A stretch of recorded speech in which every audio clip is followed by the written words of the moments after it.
हुर्मत मुसाहरत की बुनियाद पर हक़ फ़स्ख़ का हुक्म।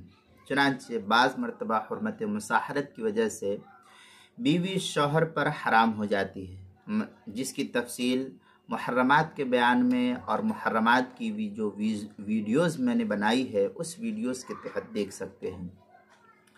लेकिन इस सूरत में बाकायदा तफरीक यानी शौहर की तरफ से अलहदगी या काजी की तरफ से तफरीक के फैसले के बगैर वो औरत दूसरी जगह इस सूरत में निकाह नहीं कर सकती है।